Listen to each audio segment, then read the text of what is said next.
इस क्वेश्चन में कह रहा है two long straight parallel wires separated by 20 centimetre carry 5 ampere and 10 ampere current respectively in the same direction.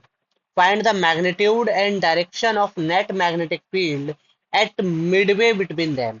मतलब दो वायर है हमारे पास, ठीक ना। ये दो वायर हो गई, ये हो गई वायर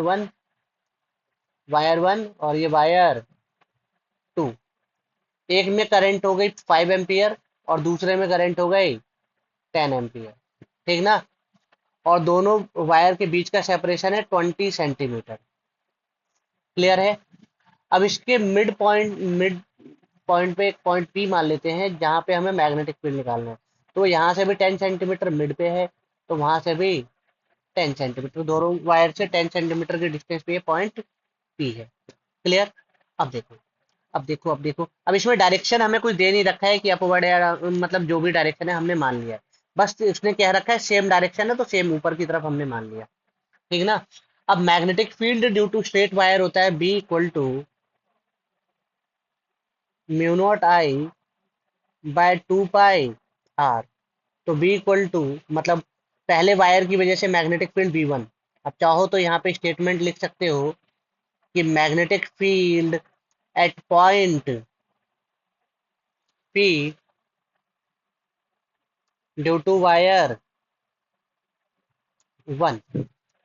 तो वो क्या हो जाएगा, B1 equal to mu naught की वैल्यू 4 पाई इंटू 10 की पावर -7, और करंट कितनी है, करंट हो गई 5 ampere, upon 2 pi into R कितना है 0.1। पॉइंट हटाओ, जीरो बढ़ाओ, इससे कैंसिल 2। तो B1 इक्वल टू 2 इंटू 50 हो जाएगा 100 इंटू 10 की पावर -7। तो B1 इक्वल टू 1 इंटू 10 की पावर -5 टकला। और उस मैग्नेटिक फील्ड की डायरेक्शन आ रही है, राइट हैंड पाम रूल से क्या होता है, put the thumb of right hand in the direction of current and stretch the fingers at the point we have to find the direction of magnetic field. तो आप देख पा रहे हो हाथ उल्टी हो गई है, पाम इनवर्ड है, तो इसका मतलब यहाँ पे जो मैग्नेटिक फील्ड B1 है वो इनवर्ड है, ठीक ना। तो डायरेक्शन आ गई inward. Clear. Right hand palm rule से मैंने डायरेक्शन लिया है, ठीक ना। उसमें क्या होता है, थंब को हमें करंट की डायरेक्शन में रखना होता है और पाम को उस, मतलब चारों उंगलियों को उस पॉइंट की तरफ जिधर हम मैग्नेटिक फील्ड निकाल रहे हैं। तो पाम की जो डायरेक्शन होगी वही मैग्नेटिक फील्ड, तो पाम इसमें इनवर्ड आ रही है, ठीक ना। अब दूसरे वायर की वजह से मैग्नेटिक फील्ड निकाल लेते हैं पॉइंट पी पे। तो B2 इक्वल टू क्या हो जाएगा, म्यू नॉट, अरे वैल्यू रखते हैं ना,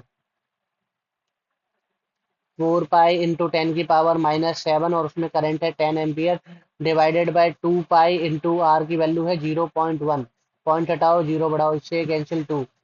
तो B2 इक्वल टू कितना हो जाएगा, 200 इंटू 10 की पावर -7। तो B2 इक्वल टू हो जाएगा 2 इंटू 10 की पावर -5 टकला।